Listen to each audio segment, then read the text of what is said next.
What are the possible hurdles जो किसी को आ सकते हैं, वो क्या प्रॉब्लम्स है जो किसी को आ सकती हैं, लाइक आरटीओज हो गए, फिर प्रोडक्ट के इश्यूज हो गए, जैसे आप D2C ब्रांड की बात करो, how do you ensure the product quality, the profits, the margins, ये सब कैसे ट्रैक करते हो, कैसे मैनेज करते हो, how do you exactly do all this?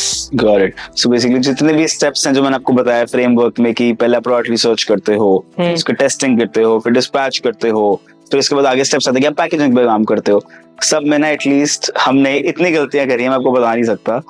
Top 5 गलतियां। जब सबसे पहली गलती ओवरऑल जब हमने बिजनेस करना स्टार्ट किया, थोड़ा बहुत स्केल भी होने लगा, हमें पता था प्रॉफिटेबल है, बट ये नहीं पता था कि कहाँ पे लीकेजेस हैं। तो बेसिकली हम डेटा नहीं पढ़ते थे।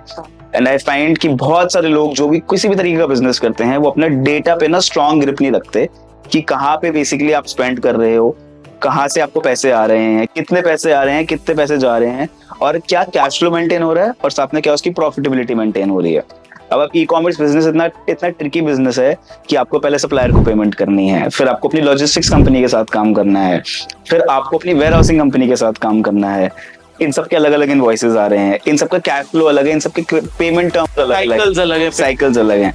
और अब आप इमेजिन करो फिर जब आपके पास पैसे आ रहे हैं वो आ रहे हैं कुछ 7 से 8 दिन बाद, और आपको पेमेंट करनी है और साथ में फेसबुक को पेमेंट करनी है, वो प्रीपेड चल रहा है। सो इन सब का कैश फ्लो मैनेज करना, इन सबको आपको एक शीट पे लेके आना जहाँ पे आप इसको देख पाओ clearly. I think that is the number 1 thing we should take care of while doing this business, क्योंकि लोग डेटा में ही मार खाते हैं जो मैंने देखा है। ठीक है। Second mistake.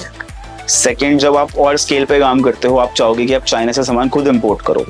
तो हमने बहुत बार ऐसे इंपोर्ट किया और कभी हमारी शिपमेंट जो है कस्टम्स में फंस गई, कभी हमारे चाइनीज सप्लायर ने हमारे साथ स्कैम कर दिया।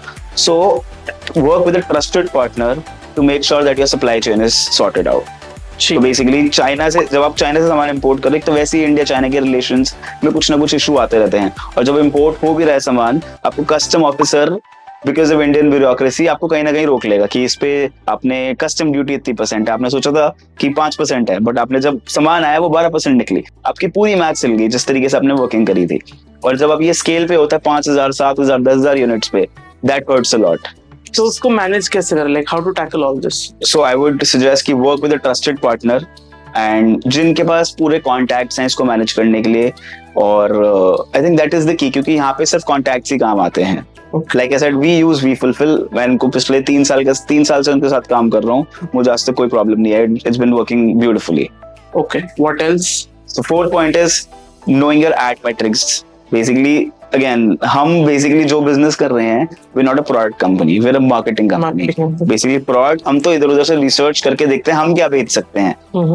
We are a marketing company. अगर आपको मार्केटिंग पे ग्रिप नहीं है तो दैट इज बेसिकली वो you lose the game that. कि आपको अगर पता है, नहीं पता कि इस प्रोडक्ट पे क्या CPA आएगा इन द लॉन्ग रन, आपको अपने एड्स के बारे में नहीं पता क्या CPMs चल रहे हैं, आपकी कैटेगरी के लिए क्या CPCs एवरेज हैं, आपने वो टेस्टिंग नहीं करी, वो बहुत बेसिकली कई बार ऐसा होता है कि फेसबुक एड पे स्पेंड हो जा रहा है और आपको लग रहा है कि पूरा ऑर्डर्स आ रहे हैं तो मैं पैसे कमा रहा हूँ, बट आपकी CPA है तो आपको पूरा लॉस हो रहा है। मतलब रेवेन्यू देख के खुश नहीं हो रहा है। यस, तो रेवेन्यू का तो गेम है ही नहीं है। रेवेन्यू आपको दिख रहा है बट एंड में प्रॉफिट कितना बच रहा है।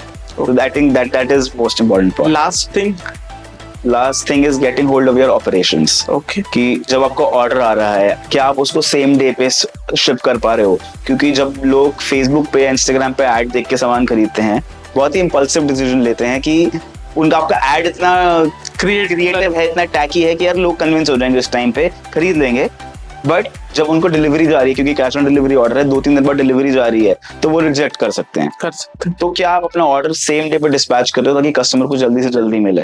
आई थिंक, और साथ में आपका वेयर हाउसिंग का क्या SOPs हैं, क्या आपके टैग्स हैं इंटरनली कि आप उसको टाइम पे कर पा रहे हो कि नहीं। सो ये एक बहुत बड़ी प्रॉब्लम है जहाँ पे मैंने देखा कि बहुत सारे जो लोग ई-कॉमर्स कर रहे हैं, ड्रॉप शिपिंग कर रहे हैं, यहाँ पे फेल होते हैं। अगर आपने ये 3-4 चीजें मैनेज करी, I think there is no one to stop you to scale to the moon.